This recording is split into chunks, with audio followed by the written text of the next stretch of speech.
Log entry, the ketch Scarlet Queen. Position 158 degrees west, 22 degrees 21 minutes north.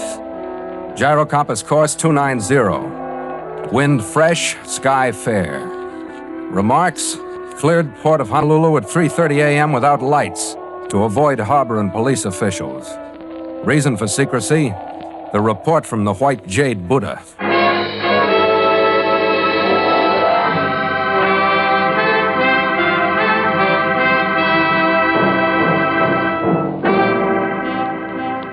On the 13th day out of San Francisco, with the constant trade still flowing in over the starboard quarter, the Scarlet Queen stood in through Kaiwi Channel, past Cocoa and Diamond Head, and eased into Honolulu Harbor. I'd planned on finding dockage off 4th Street near the shopping district where I could take on water and food stores in a hurry, pick up my payroll and instructions from Kang's Honolulu contact, and head out.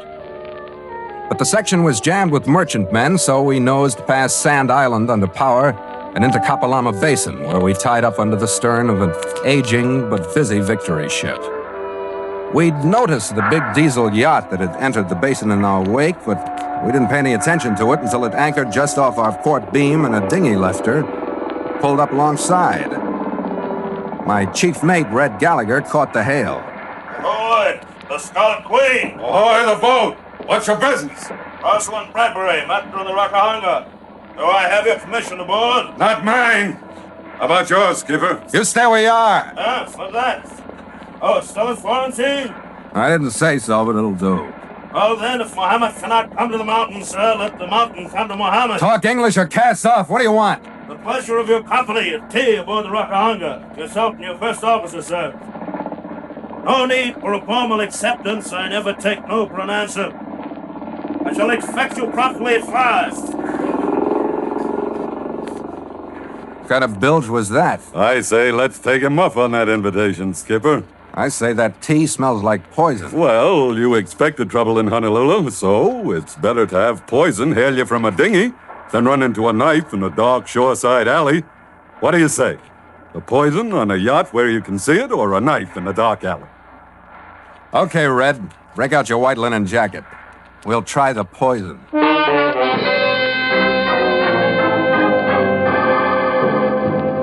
And so Mutual continues the voyage of the Scarlet Queen, written by Gil Dowd and Bob Tallman, and starring Elliot Lewis.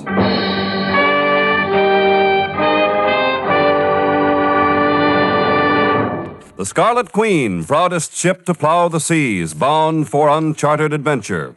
Every week a complete entry in the log, and every week a league further in the strange Voyage of the Scarlet Queen.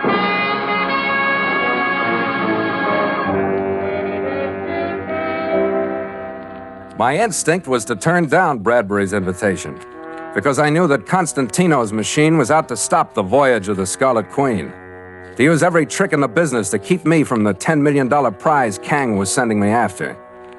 They'd killed once in San Francisco when Gallagher was on their payroll, and now, after Red had switched his loyalties to my side, the Bradbury hail would be another move. But a few minutes before 5, Gallagher and I dropped into our small boat and sculled the 50 yards to the good ship Rockahanga. A Kanaka crewman took our painter and made us fast to the ladder.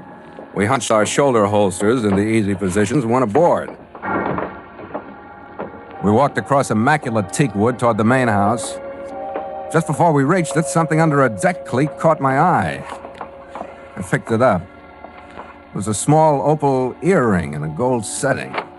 Welcome aboard, gentlemen. Come in out of the sun. Tea's getting cold. We'll make formalities brief. I'd like to introduce my nephew. Your names, please? I'm Carney. This is my first officer, Mr. Gallagher. Splendid. Pleased to meet you. Why'd you park your hardware outside? This is a tea party. Now, Cyril. No. Certainly the gentlemen have come armed. All manner of danger in these latitudes. Sharks, foreigners, natives. All right, clam, blubber, clam. Tell them what you want and send them back to the rowboat. You're boring the gentleman. Yes, of course. It just so happens that I do have a proposition to place before you.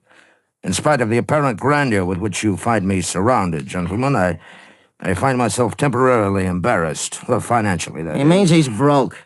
That's tough. I've been there myself. Yes. Well, naturally, you're thinking that I can sell this yacht for more than enough to carry me, but I can't in Honolulu for reasons which I won't go into. As a matter of fact, I am taking great risks in even anchoring here, but I had no choice. What are you handing me? You picked us up off Sand Island and followed us into the basin.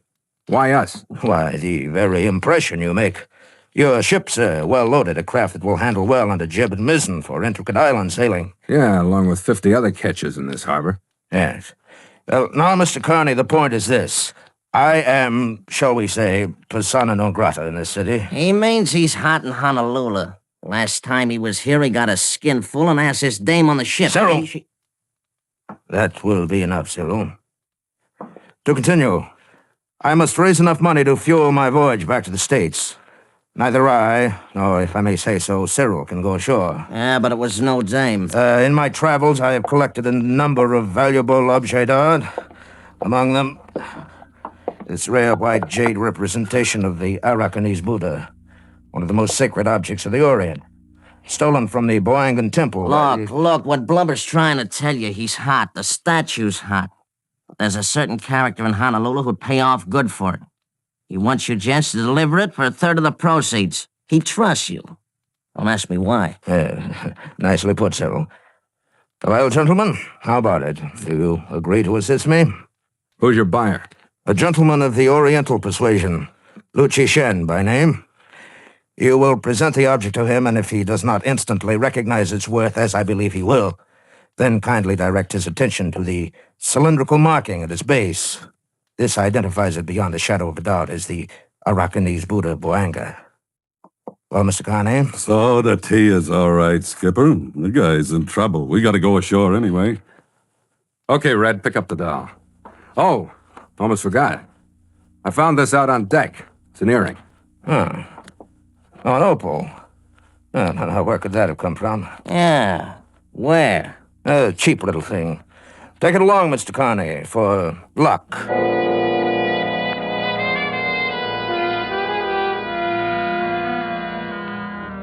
It was dusk when we left the Scarlet Queen to go ashore. By the time we'd reached King Street in the center of town, a tropic night had settled in around the city. Kang and Company's office was closed, so I phoned the home of the manager, Neil Gregson. He told us to meet him there in an hour. We decided to unload Bradbury's hunk of jade and kill the rest of the time in the nearest bar. We found the shop on Canton Street, a few blocks east of King. The sign on the window was in Chinese, but down in the corner in English was the name Luji Shen. It was a typical cluttered Chinese curio shop, dim, smelling of sandalwood. A thin, wrinkled little man looking out of character in Occidental clothes and green eye shade was waiting for us behind the counter. Yes? You wish to buy Chinese ware? You Luji Shen? Yes. Who tell you come here? Bradbury. Bradbury? Maybe mistake you come here. We got something for you. What do you think of that for white jade? You try sell that to me? That not jade. What do you mean it isn't jade? That's Japanese work. Very cheap. No good for me. Wait a minute, this is a great thing. Where do you say it came from, Skipper? Temple somewhere. Boanga. Boanga? No, cannot be Boanga Buddha. Oh, he says look on the bottom, Lou. He says mark there proves. Oh. Wait, I turn on light. Uh-huh. It's very strange mark. Very small. He turned the base of the Buddha toward the light and squinted nearsightedly at a spot of shining metal that was set in the center. He put a jeweler's glass into his left eye and looked again. Then he picked up a penknife and started scraping the tarnish off the metal disc. He didn't finish the job. Didn't make any more noise than a firecracker. There was a little tinkle of broken glass. His body went rigid for a split second and then relaxed. The eyepiece hadn't even shattered. There was a clean hole through it about the size of a .25 caliber slug. The bullet that had killed Luji Shen had entered his left eye from close range. In the shattered pieces of Bradbury's phony Buddha, I found the weapon. It was a simple gadget, a rifle cartridge with a spring mechanism on the firing cap. I'd seen plenty of them on Pacific beachheads during the war. We called them finger mines. It looked like Constantino's work, but I couldn't figure why. Any way you looked at it, it was murder, and we were in too deep to stand still. So 20 minutes later, a cab dropped us in front of Neil Gregson's Spanish-style mansion out on the other side of Diamond Head. The air was heavy with the smell of jasmine as we went up the walk to the front entrance. But the perfume that hit us when the door opened was more expensive. Well, Neil told me a couple of men were coming, but he didn't say it like he should have. Thanks. Where do we find him? He had to go out for a while, but he said I could entertain you until he got back. It won't be long. I'm sorry to hear that. Come in, won't you? Follow me. She was easy to follow. She swayed down a few steps and into a sunken living room. From the door, I could see that we weren't the only men she was entertaining. I counted 5 lounging around the room. 4 of them, including a young Oriental with a scarred face, wore well-filled shoulder holsters. The other sat with a carbine across his knees. He was the only one I recognized. It was Bradbury's nephew, Cyril. Come in, suckers. This could be a friendly get-together. Sure, what else? Maybe a little 7-card stud, just to break the ice? I'll take you up on that, Cyril. We always get a square deal from you. I like you too, Gallagher. How much money you got? How would you like to spend your time, Mr. Carney? Kicking myself from here to the equator, thanks. Come on over to the bar. My name's Claire, and I'll mix you a drink. We'll put the kick in that. That's probably the truth. You're so suspicious. Relax. Do something manly like making a pass at me. With all your husbands in the room? Well, that's better anyway, but I'm not married. Just well supplied with chaperones, huh? Do you think I need them? Oh, get off it, will you? You don't need them with me. What is the setup, anyway? A bunch of fellas just happened to drop in.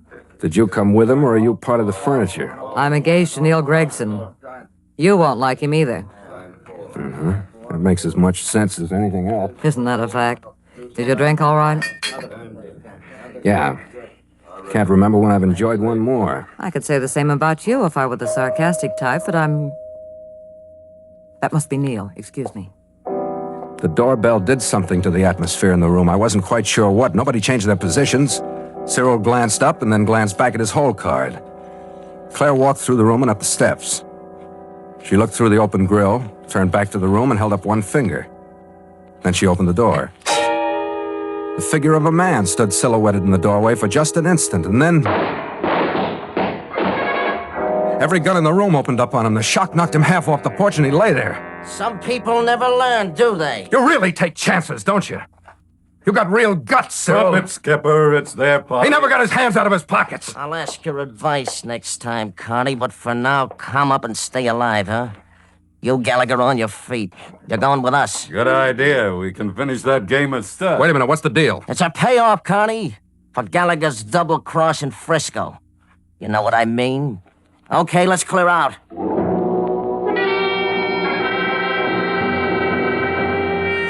I felt like a man on a yard square island. From where I stood, there was no place to turn. Cyril's talk about Red's double cross added up to Constantino, I was sure of that. And it wasn't hard to figure how they'd pay off Gallagher for signing on with me. So far, Honolulu wasn't living up to the travel folders. It was all blind alleys. And in each one, there was a dead man.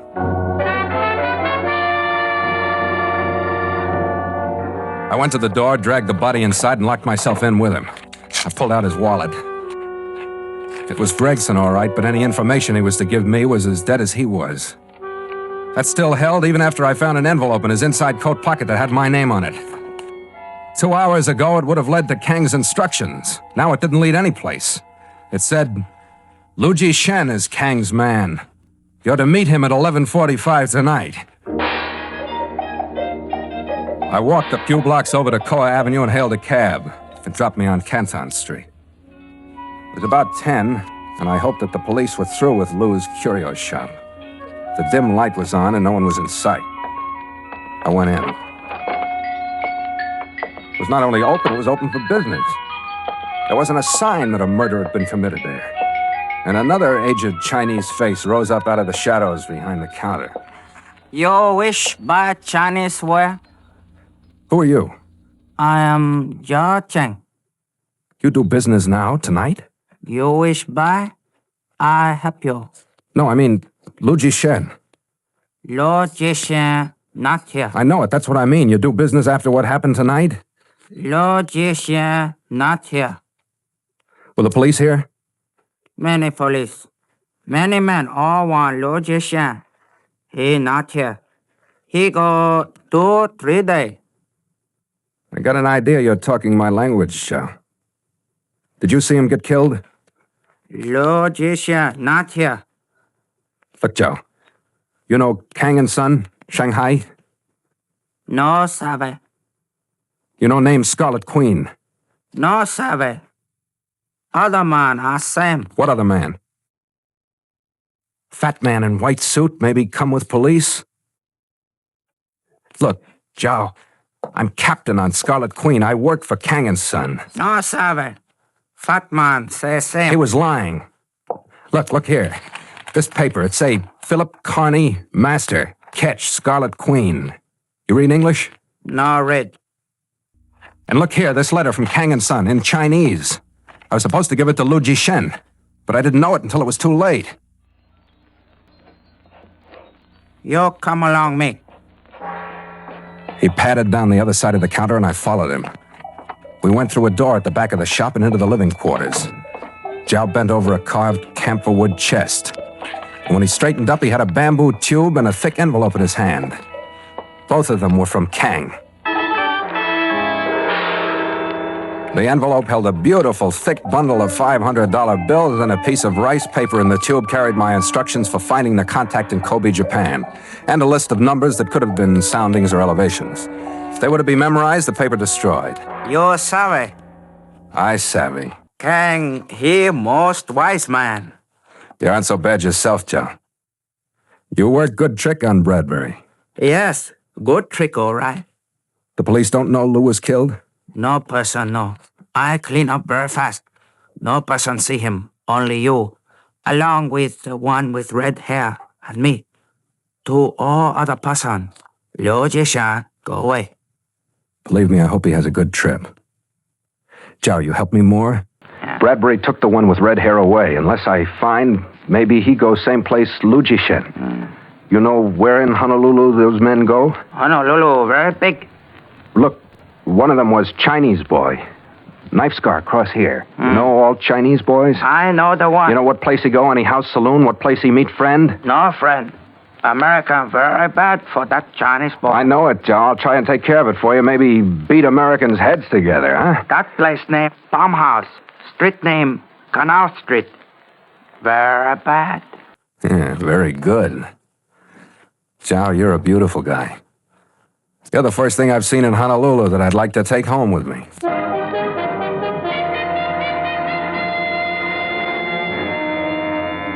The Palm House on Canal Street was the kind of a place the police find at the end of a vice drive. It was a 2-story building that covered its windows with bamboo screens to hide its activities from those lucky enough to be outside and a lousy view from those stupid enough to be inside.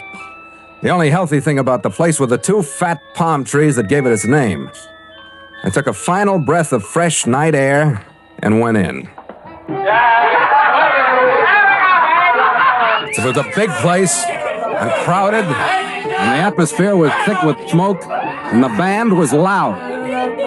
The hula dancers that were on stage had been doing the same thing 40 years too long, and had improved their act with a few tricks from Minsky. I got 3 feet inside the door and got a typical welcome. Hello, big boy. You're meeting a friend? Well, I did. Later, gorgeous, later. Later, my back. I'm not the kind that goes away. I kicked and shouldered my way through every complexion in the color chart, navigating a course toward the bar by dead reckoning and the sense of smell. There was some space opening at the end of the bar. I stopped to order a drink, but the bartender was out of sight. I turned around, and that's when I saw them. The first one I spotted was Gallagher. He was at a table, relaxed and nursing a glass. And sitting across from him was the woman, Claire. Cyril and the rest were spread out, and they were getting to their feet. Then I realized why that crowd was so hard to fight through. I was the only one heading in. The rest of them smelled trouble and were fighting their way out. I put my back to the bar and leaned on my elbows. Gallagher looked at me once. Then he grinned and moved his chair so his back was to me. That made it complete. The trap and a sellout from him. Funny thing about double crosses, Connie. Not so funny. You're the only one that isn't laughing. You want to talk sense or fall down? The gun's in your hand, not mine. Yeah, well, let's try sense. You went back to Luigi Shen's. You stayed there for a while. You talked to Luigi Chen. Luigi Shen not here. Shut up. All we want is what he gave you or told you. That makes it simple. Luigi Shen not here. I said shut up! What do you think was in that booby track you sent to him? Birthday greetings? He's dead. Quit it, Carney. The cops say he's alive. Argue with them then, not me. If you like this, go ahead. Be stupid. It ain't hurting me. Well, that's because you got guts, Cyril. Great guts! Just as I hit him, somebody threw 2 shots, and like at a signal, the place went pitch dark. I dropped flat on the floor and stayed there. Automatics flashed out of the blackness, and splinters from the bar rained down on me. Then the place went silent. I lay there quietly waiting, afraid to give them my position by firing back. I heard the scrape of someone sliding my way and snapped the safety catch on my automatic. Then I smelled the perfume. Claire put both hands on my face to show me she didn't have a gun and breathed something about getting out into my ear. I grabbed one of her hands with my left, reached up to the bar and found a glass. I took a breath and threw it to the other end of the room. Then we got up and ran. I didn't try to figure the twist. All I saw was a chance to get out of there, and I took it. She led me through a back door into a car parked in an alley. And the last I saw of the Palm House was its reflection in the rear view mirror.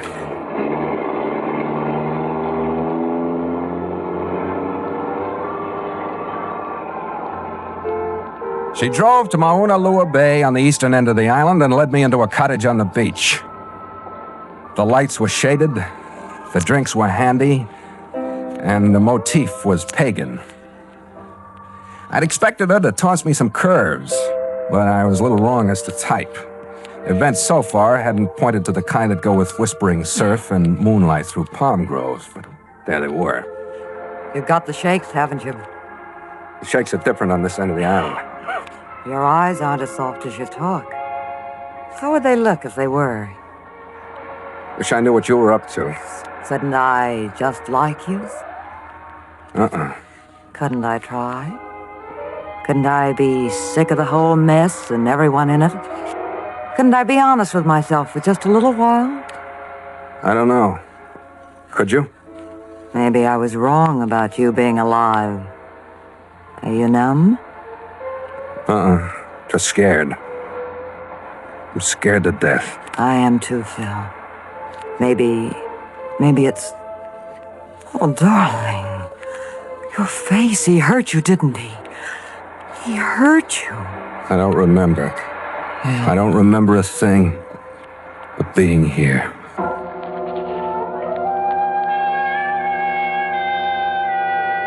I never did figure out whether she was really being honest or not. But I didn't know her well enough to care a great deal. The drink she mixed had pineapple juice in them, and the atmosphere she created was quite peaceful. She made only one mistake. She looked at her wristwatch too often. If she hadn't, it might have been different, because I didn't hear a car pull up or footsteps outside or anything. I just saw a change in her. And I put my glass down and got ready. I wasn't quite sure who'd come through the door. It turned out to be Bradbury, but he was more surprised than I was. Claire was pointing a small automatic at him. Claire, what's the meaning of this? I've changed my mind. You're in too deep to misuse my faith in you. You've put your pretty finger on your fiancé Gregson for an equally pretty remuneration. Quit being fancy and stay where you are. I found somebody who pays more for faith than you do. I don't understand you, Claire. You wouldn't. Since our friend Gallagher has seen to it that Cyril is no longer with us, we might bargain. There must be a meeting point.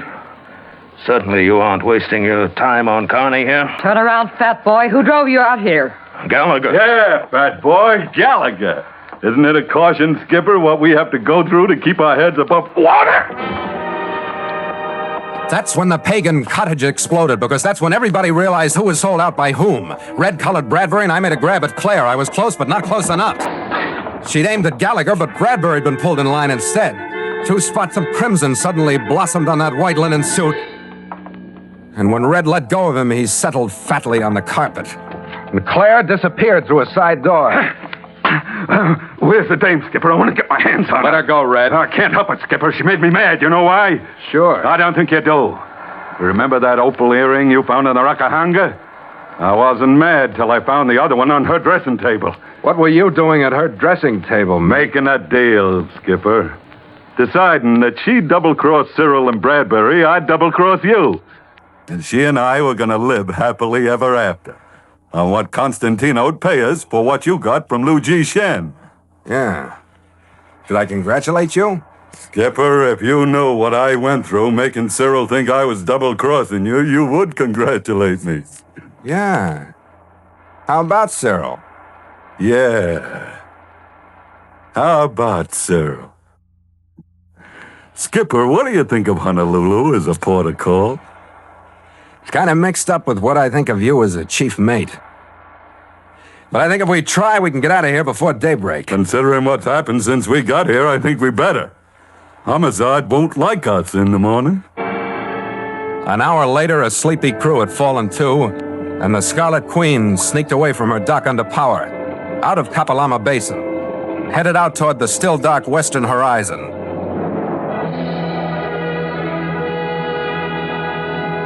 At dawn, we picked up the trade winds and cut the motor. Wind forward, sheet! Make sail! The mainsail caught the sunrise wind, and the Scarlet Queen nodded at the morning and dipped her lee rail toward the sea. To the jib sheets, men! Smartly now! She answered the jibs, then the mizzen, and the wake boiled and bubbled under her stern. The clean sea air flushed the night out of me, left a clear head to work out a balance between wind, sail, rudder, and fate. She likes her sail, Skipper. She'll take it as long as we can stand up on the deck. Let's not argue with her. She likes it as it is. So do I. I can turn my back any way I want it. No automatic. That was a bad port, Skipper. What's next? I'll try and do better. This one is called Muninjima. It's an island halfway between here and Japan. All right. You find the island, and I'll find the woman on it. That's a deal. Want a drink, Skipper? After you, mate. After you.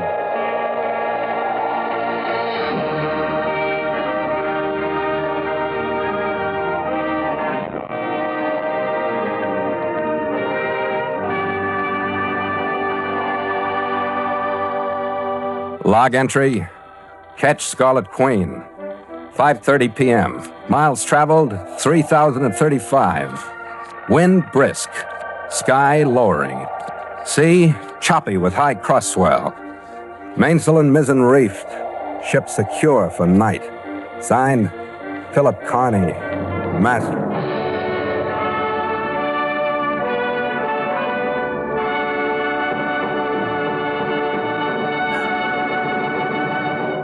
The Voyage of the Scarlet Queen has come to you through the worldwide facilities of the United States Armed Forces Radio and Television Service.